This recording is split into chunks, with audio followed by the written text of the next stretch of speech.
Sup Shredders, my name is Logan aka Spiderhands and welcome to an SP Reacts where today we have ourselves some tracks off of an album from an act named Ronald J Fontenot, if I'm not mistaken with the pronunciation. This album titled Black American Bard featuring Tim Moyo. And if we switch over to here, we have ourselves the album on Spotify. There are a total of 12 tracks on this album. We're listening through Fairytales, Raise the Sails, and Sword and Stone, and we're going to listen through each of these tracks from start to finish, and we're going to hear what we think. Starting with Fairytales, let's go. Fairy tales tell of magical lands where a child, young and wild, can be Peter Pan. And I mean, it's gorgeous, isn't it? Wendy flying to Neverland, fighting crooks, Captain Hook and his band.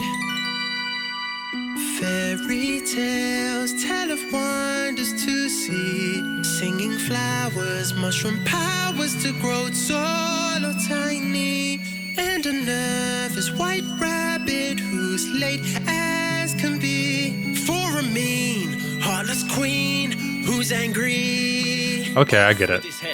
Elves, dwarves, and kings, unicorns with wings, fairy tales enchant our lives unlike anything. So sing of the Cheshire Cat smiling in a tree, and the Mad Hatter's unbirthday party. Hobbits, One Ring, and whimsical beings, fairy tales enchant our lives. I love those keys. They sound great. Like Jack. Like it could have been like really kind of like if the production hadn't been as good and that allowed that high end to ring out too much, it could have been a bit sharp, but they're balancing stuff here. The giant and magic beanstalk, a mirror on the wall that can talk. All hail, tell a fairy tale. Beauty and Beast, tortoise and the hare. Spin straw to gold, let down your hair, and set in a magical, beautiful, magical world, all for children to see. All hail, tell a fairy tale of a snow queen, of magic beans, a puppet boy, a mermaid's dreams, and set in a fantasy world, dreamy, bright fantasy world, all for children to see. It's just all these like ye old England kind of traditional kind of flutes and like steel string guitars, steel strings, and everything. It kind of makes you think of the time, that era, classical age that we're talking about here. Oh, hail, tell a fairy tale of a magic lamp with a genie. Watch a carpet fly over a city, set in a whole new, fly through a whole new world, all for children to see. Oh, hail, tell a fairy tale of an ugly duck who is a swan over a yellow road to walk upon. Yes. Follow the yellow, Great charisma with the vocals as well. down yellow brick road, all for children to see. Fairy tales come alive when we Nice switch up at the later stage. in movies and in stories and on TV screens, and our lives are made fuller by tales we dream, like a sword in the stone to the new future king. Fairy tales come alive when we dream, and in movies and in stories and on TV screens, and our minds are awakened by tales we like a kiss from a prince to Snow White. Fantastic. All right, so I kind of get the understanding and impression of this track that we're going to be looking through a whole lot of different fairy tale elements. There was some Disney stuff in there. There was like the yellow road, the yellow brick road, etc. Mentions of the ugly duckling and stuff like that. So we're kind of covering a lot of different bases here. We're going to talk about this track more in a minute. So this is the first track, Fairytales, and I've ranked it on various different musical criteria and give it an overall score of about 7.8 out of 10, which I feel is very, very good. It's a very good start to proceedings with this album. This track, Fairytales, it's discussing all the different magical things, like all the different fairy tales, little Disney aspects and all that. Like we talked about mermaids and the ugly duckling and yellow brick roads. And we're also talking about like, goblins and other sort of mythical kind of fantasy creatures. And you just get the feeling that we're trying to sort of establish that world containing all of it. And that's what we're going to be embarking on with the Black American Bard. It was really well sung. It wasn't just that we had really sort of solid vocal technique and a head and chest voice, and that we were charismatic and energetic. We also had some ha and some sort of spoken parts that interjected, and we were very sort of like fragrant with the actual tone and texture of our voice as well. And we followed along really neatly with the 1 and 2 and 3, the kind of 6/8 time signature of the piece overall, with the different arpeggiated pick triplet parts, almost sort of polyphrasing there. And so I think that we slammed it on the mic. We sung in a way which made sense for the kind of the bard kind of genre there. You can kind of imagine someone with a lute playing alongside it. It's very sort of like authentic to the sort of direction we wanted to go with this. And so I think from there, it's basically just discussing everything underneath it. We had a mixture of different sort of like olden day kind of like, how to describe it, like medieval era instruments, like flutes and sort of lutes and plucked strings there. But we also had some really kind of beautiful, mesmerizing synths up in that upper range that were very starry sounding, and some other sort of more kind of warm sounding mid-range ones later on that got a bit softer there.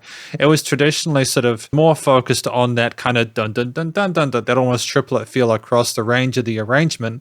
But I think that it was a nice foundation for everything going on within the piece there. We had the flutes performing a sort of a pseudo lead element there, or either, calling, responding with the Black American Bard, either calling, responding with the vocals, or they were filling in little gaps between stanzas. And I like that. I think that just having the strings, the guitar parts or the lutes or whatever, keep a sense of pace with a consistency with those notes there with really interesting arpeggios was a smart move. I think in terms of structuring with this track, we were allowing ourselves to get more of the context of the story before we went in further. So I appreciate that we didn't need to have too much variety with the next track in terms of the actual like main motif and concept as a through composed piece that was sort of unloading additional sort of info there. I feel like it was very pleasant and palatable to listen to. I'm glad that there was a sort of a textural shift at the end in terms of the frequency spectrum and also the various instrumental layers, and we introduced some new stuff simply to keep things fresh at that 4-minute point or that 3-minute point. In general, I think that 3 minutes 46 was is quite well sort of like fleshed out, and I think the theme overall was more trying to appeal to sort of create an idea in your head of that bard in front of a crowd telling that story, that tale, inviting you in on it, trying to sort of immediately pair it with what you might have heard or associate with bards, or again these medieval instruments and the music from that period.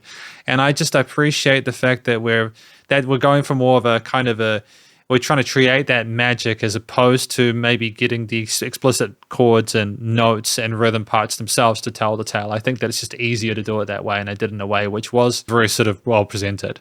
The studio recording, mixing and mastering in general was very, very good.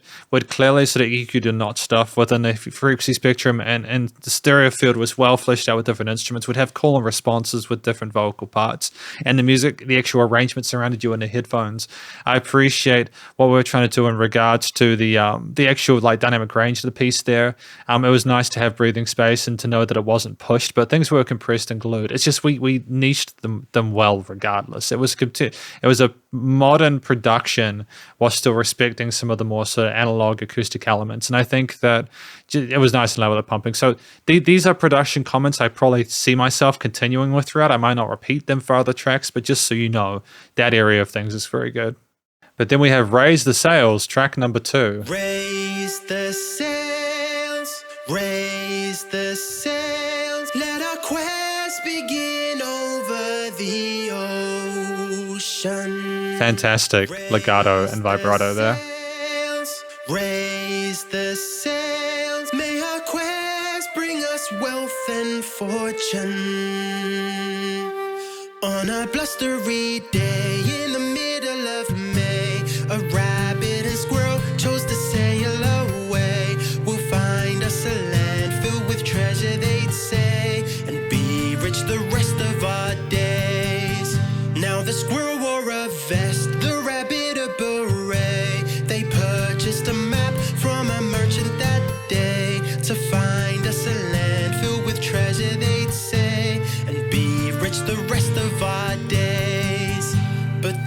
was a game made for children to play. I like how the flutes rise up with it. I'll try not to pause that much, but I do appreciate the chemistry between those two elements. The map that the merchant had sold them that day, yet Rabbit and Squirrel never saw it that way. It leads us to treasure, they'd say. So they climbed in their boat and they went on their way and followed the children's map crafted for play to find us a land filled with treasure, they'd say, and be rich the rest of our days. It's clear to see, undoubtedly, they should be lost. Their journey should fail. Their map's a game for kids to play, yet led away that few ever sail. Through foggy sea there came to be a lovely land never seen before. And on the beach were treasure chests dug in the sand. They found the treasure.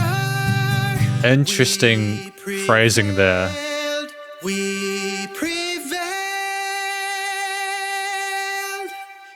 On the shore of a bay, I am happy to say, the Rabbit and Squirrel found their riches that day. We sailed to a land filled with treasures, they'd say. We're rich for the rest of our days.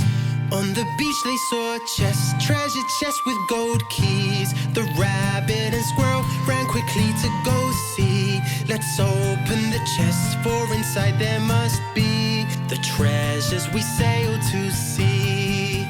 I do wonder how the time signatures work for this one. It does sort of seem kind of freeform. I mean, I dig that, don't get me wrong, Rabbit and but Squirrel were astounded to see each chest filled with children's toys, books and candy. No sight of the gold or the coins or jewelry they sailed so bravely to see.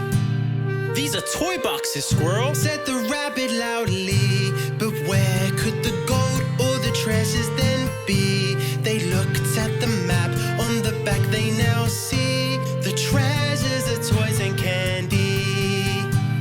Sail home, let's sail home, back to our friends and family. Back to our friends and family whom we love, love.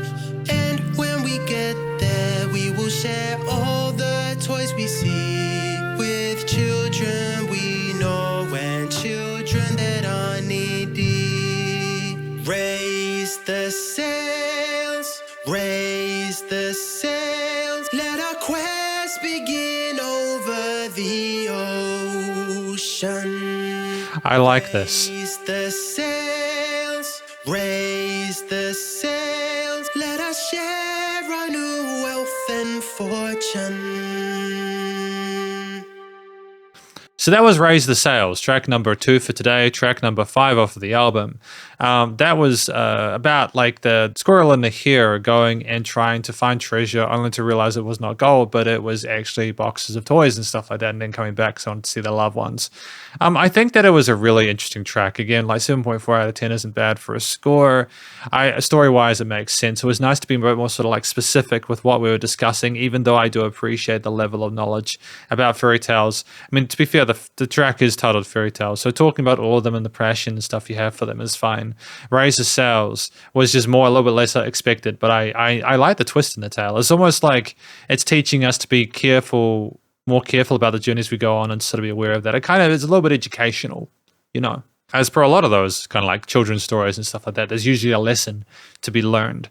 Vocally, similar comments to Fairytales, very competent on the mic there, great hidden chest voice, very comfortable in their range. Nice use of legato occasionally with some interesting vibratos.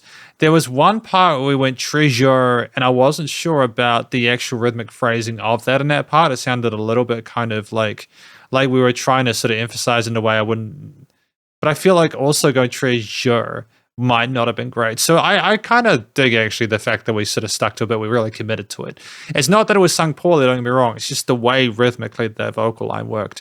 itself into the new bar there. But otherwise, still very, very happy with it. I think that we sung very well, and it was nice how we sort of niched ourselves with everything else going on in the arrangement, even though, again, it was very similar to the previous track, where a lot of it was the strings, sort of arpeggiated strings there we had. The flutes doing sort of like lead parts there. And we had other elements as well, just those are the main ones. I was just double checking that I hadn't missed anything. The flute did go higher, which is something I found kind of cool, is that the flute went higher to meet certain parts of the voice. And even though this was another through composed piece, just having it go up changed the track in a way which is very pleasant and quite a minimalist composition. That is just a very easy thing to do. And it's just to move the range of something. It sort of segments it in a way that's very subtle and very small, very effective.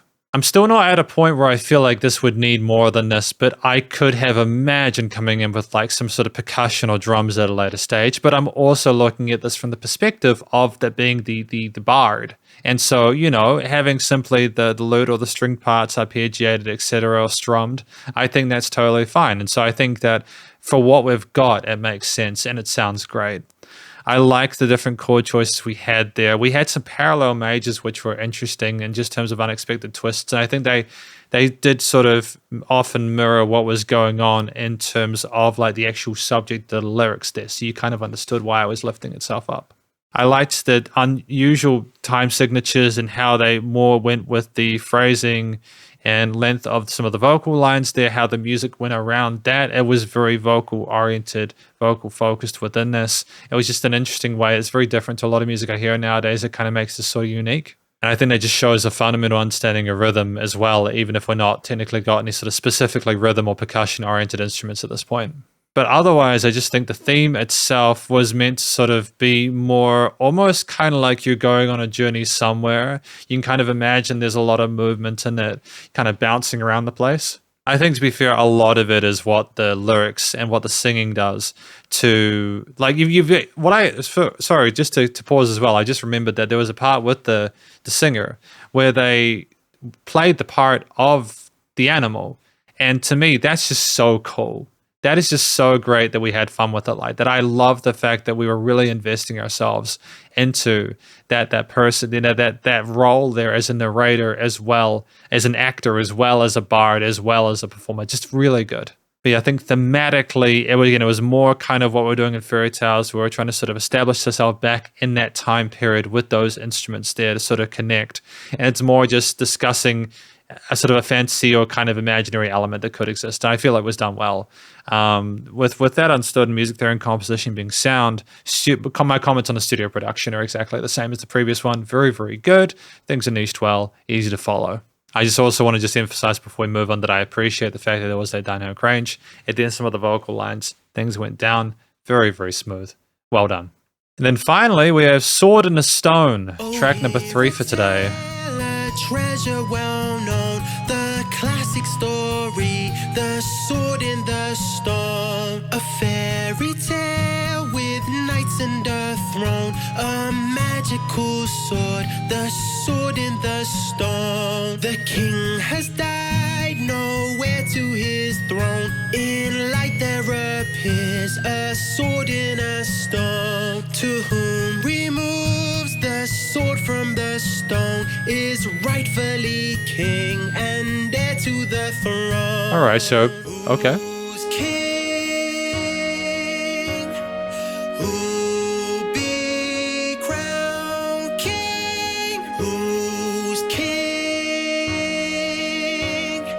Who'll be crowned king? The strong men try to capture the throne by pulling the sword from the stone. Yes, mighty men with strength to the bone all fail to pull the sword from the stone. A dark age comes, Going up again, octave again for the return. for none can remove the sword from the stone. Soon all forget the sword in the stone. No king on the throne, so darkness has grown. And done. That was what I want. That bell tolling for thee, very clever. Good. On the throne, so darkness has grown. And done. Rest. spreads out through England with no king to rule. There's chaos. So in time we come to find Yay! is held for the throne. Whom wins becomes the king of all of England. And every night comes to compete to see who will become the king. I mean, it's just great to have a new chapter, a different chord progression, a different sort of like movement there. It's nice to have the bell bringing it in. It's just clever stuff, dude. And a dedicated sort of flute solo section as well with the strings.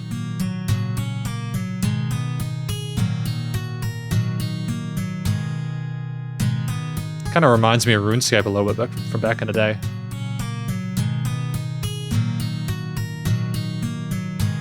The tournaments host battles for knights. Each knight has a sword for his fights. The tournament determines the king, so having a sword means everything. A clumsy squire, Arthur is his name, forgets his knight's sword, too much of his shame. The skinny squire, Arthur the young lad, must find a new sword, for his knight is mad. Arthur, who's lost my sword? Arthur. So is that how it happened?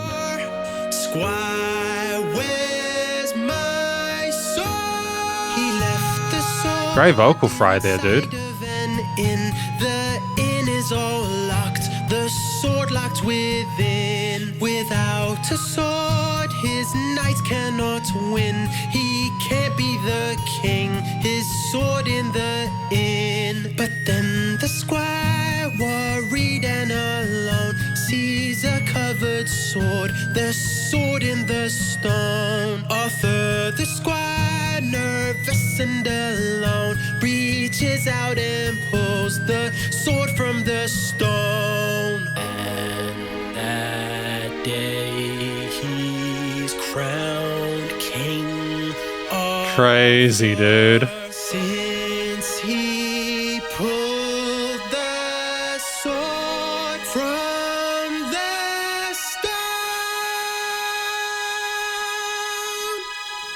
Fantastic. This is by far my favorite track off of the album so far. We're going to talk about it more in a moment.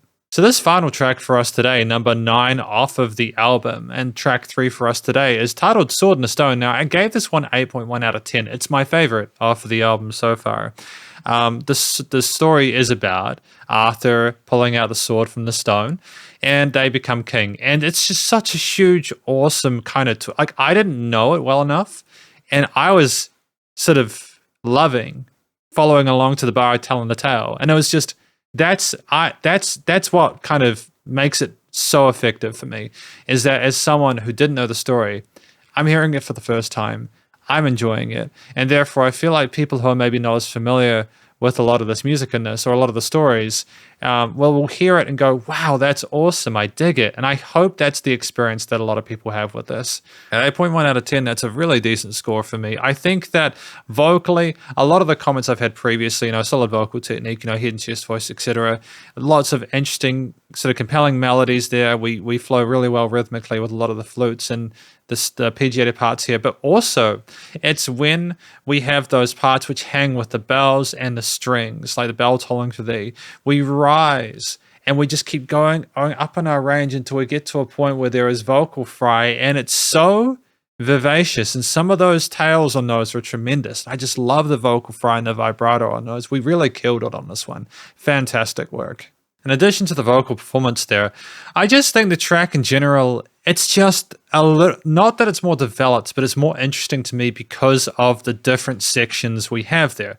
Granted, it's not, we had variations in time signatures in different parts, and we had changes in feel, such as both in Fairytales and Raise the Sails. Don't get me wrong, like, it's not that we didn't have, but it just felt like a vibe shift when we went into the bells and the strings there, and that's in those sort of quadrants. It split the track up just a bit more evenly. We also had that octave raising as well with some of the flute parts that we had in previous tracks. So it was kind of like we're putting everything we've done together and added more. And to me, it just felt a bit more fulfilled. And I think that, to be fair, this is a longer track, so you need that kind of compositional diversity in order to probably keep people hooked. But at this point, it's also like they could so easily have gotten comfortable with the fact that people were probably already enjoying the kind of the sound of what they were doing, even without needing to do more. So the fact that they're continuing to sort of further extrapolate on that is really positive. I mean, the flutes playing perky, peppy little melodies there. It's a minor-oriented sort of tone they have to it, but they kind of encapsulate both the era of what we're trying to sort of make music from here, whilst also just sounding really pretty. And they niche so effortlessly on top of some of the strummed guitar parts or the strummed lute parts there. The way we kind of had like a kind of a flutish kind of woodwind solo, and then we also, after that kind of strings and the bells came in, we had a guitar kind of picked, kind of arpeggiated solo section. We had so much to appreciate here, and I assume that's probably trying to represent the fact that there was like one side was the flutes and another was the guitar, and they were kind of going off against each other during the tournament. And I just like that representation there. You could have potentially, I suppose, had like Foley or something else going on there, sort of further sort of suggest that there was going on there, but also that's like an additional thing. I feel like we got enough context here, and also we're hearing from the bard themselves, so it's kind of a lot to sort of imagine. You'd need a whole entire cinema script for that. This is a song where I think it sort of proves to me that we didn't need to have percussion within this album. The fact that we were aware of when we needed to adjust things and add more variety illustrates to me that we're very comfortable within this type of genre and approach to it. And it's one of the few situations where I am just happy with having similar instruments without having massive changes, with a similar approach to the vocals. It's really effective. And you look at the fact that, you know, I'll talk about this in the overall conclusion, but the fact that we do have similar approaches, but it's also that they have similar chord progressions and just ways of doing our scales and modes and bass, and it's neat. But yeah, definitely the A-B kind of structuring here was effective. It felt a sense of trepidation when there were the strings on the side there and the bells. And it was more sort of like conversational, I suppose, with da-da, bum, bum, with easily recognizable lead lines there. All in all, really satisfying track to listen through. Same comments with studio production there. We've really got ourselves a sound I think that we're happy with, and we're going to talk about these tracks more in the conclusion. And welcome to the conclusion of my review of this album, titled Black American Bard, from an act named Ronald J. Fontenot, featuring Tim Moyo. Now, what do I think this track is about? Well, first of all, before any further, two things. One, Tim Moyo is the vocalist in this, and I think that Ronald J. Fontenot is responsible for a lot of the instrumentation and stuff like that. Also, the 3 songs off of this album got an overall score of 7.8 out of 10, which is a very good score overall. I'm really happy with what I heard from this album. I've spoken a lot about these within this video. I'm going to have to edit this to make sure that I wasn't rambling, but I feel like my comments are really consistent across the board. We listened through 3 tracks: Fairytales, Raise the Sails, and Sword in the Stone. I've spoken about them individually and done little mini conclusions, so if you haven't watched them, please do go check those out. But my comments are basically going to be overall ones. And so I think this album is a Black American bard going through time, telling tales about fairy tales, about the squirrel and the hero going on a ship and raising the sails and trying to find gold and finding out that it's just toys and stuff like that, and not having paid as much attention as they need to figure out before they went off, and then they went home to their loved ones. And then Sword in the Stone, which is about Arthur pulling out the sword from the stone and becoming king. So I think these are tales that you're either going to be familiar with or you might not.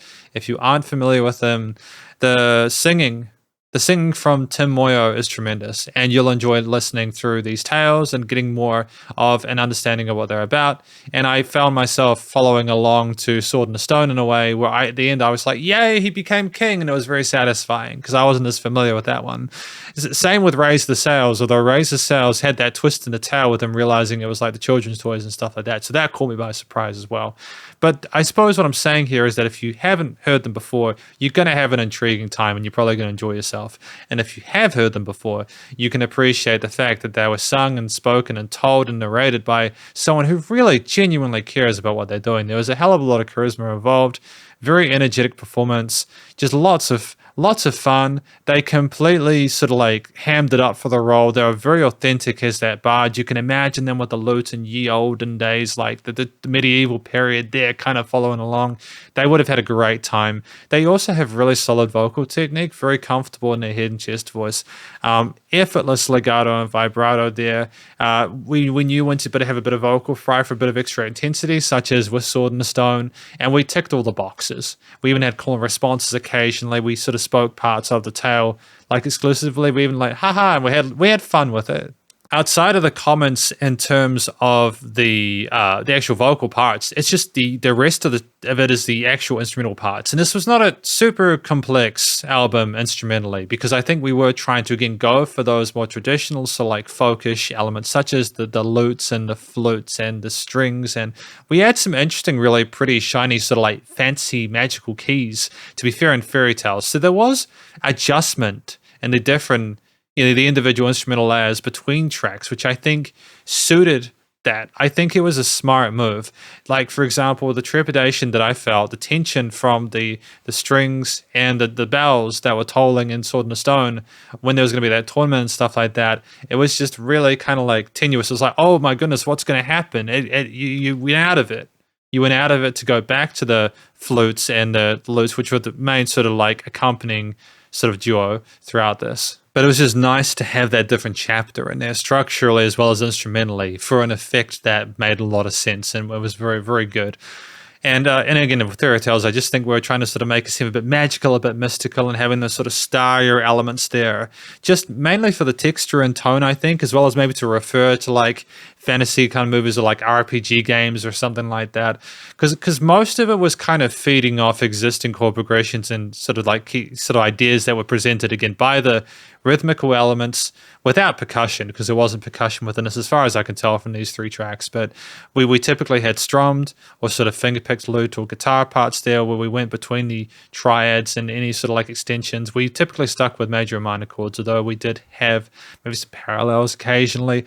A lot of that kind of flirtation was through the flutes, though, the woodwinds on top there. They were very conversational, and they had a nice sense of rhythmic unison with what was going on, again, with the vocal parts there. Sometimes they'd go up an octave to sort of switch things up, such as with Raise the Sails, which was kind of neat. And in general, it was just interesting for these different instruments to perform key functions both independently and interdependently from each other. There was a sense of chemistry and deliberation with it, but it was like, the thing that amazes me most is that I've heard this music a lot of times, but I think it still sounded fresh through the combination, I think, of those traditional plus the additional parts. I think the risk that I was initially concerned about, just before we go any further, was that we were going to just consistently be with those, like the strings and the flutes, and that was going to be it. But we did change things, especially in longer tracks like Sword in the Stone. And I like that we made the use of that real estate. We didn't take the listener's attention for granted, and it was just beautiful. I mean, like theory-wise, there were effortless transitions. There were points where we also stopped, and we just kind of stared and took notice, and we moved on to the next part. We had different time signature changes as well. Like some things were shorter and some others, and we sometimes followed along with the sentence lengths and stuff like that of what the singer was doing, particularly in songs like Raise the Sails. And it was kind of tough to figure out what the time signature was, so you just kind of left listening along to the vocals in order to figure that out. But then other parts, they became a bit more predictable. It was typically 6, 8, or triplets, depending on the instrument and sort of overall feel you were going for. And I like that. I like that kind of almost sort of like, it's just a very satisfying sort of like way of sequencing it. It almost feels like having things in 4/4 might have been a little bit too sort of contemporary, if that makes sense. Although we did have that with Sword and Stone, but then it was more kind of like we're building up to something, you know, as a tension now. Thematically, I feel like we were trying to match the chord progressions and key sigs to the types, what we were discussing, but I think it was more about being loyal to the idea of the bard with those traditional elements and trying to sort of establish that environment, that atmosphere within the world of the thing itself. As I mentioned earlier, I think with Fairytales, it's not that we were trying to communicate with our key signatures or like chord progressions or bass lines what it was we were discussing. I think it was more that we were trying to make the vocals the focal point the entire time, and having the bard was just a really clever way to do it. I kind of an original way of doing it, as you don't get a lot of music like this nowadays, brought into the 21st century in a way which seemed really authentic for it. Tim was having a lot of fun, and Ronald knew how to write for that. And even when things were minorish or there was a bit of sort of like sadness or something like that, it never got too dark. And I think it's very friendly and accessible, if not for other reasons for that alone. It's just really great music to listen to. But with a really sort of like competent instrumental performance, you just have the studio production. And a lot of the comments I've made, that's just consistent in terms of that. Like, it's commercial grade. I appreciate the production of the vocals, the EQ and the filtering there, the compression there, the way that we allow for a bit of dynamic range, but not too much so that you sit on top, the way that things kind of, they sometimes are on one side or the other for call and responses, the way any of the sort of the keys or the strings or the sort of lute guitar parts or the flutes or anything, where they are positioned in the frequency spectrum and stereo field made a lot of sense. There were never any clashes or weird sort of resonances there. I think the music surrounded you in the headphones. I would imagine it'd be the same as speakers. There was dynamic range. Things were not the same loudness the entire time. Sometimes things just paused, but there was also like careful attention to sort of like varying intensities within each part, both instrumentally and production wise, that allow things to sort of be more sort of transcendent. Ultimately, just really satisfying to listen through. I imagine if these 3 tracks are at this caliber, the rest of the album is probably going to be the same, and I'm thankful for having had the opportunity to review it. So thank you very much for watching my video, my review, my listen through of this. These tracks off of the album titled Black American Bard from Ronald J. Fontenot. Hopefully I'm pronouncing that correctly, as I mentioned at the start, featuring Tim Moyo, and hopefully you enjoyed it. If you did, please go show them some love via their various social medias and Spotify page. Stay cool and stay safe, and please remember to support your local musicians and artists at this point in time, as you need the help more than ever with all the crazy stuff going on in the world. And I will catch you in the next SP Reacts. Spiderhands out.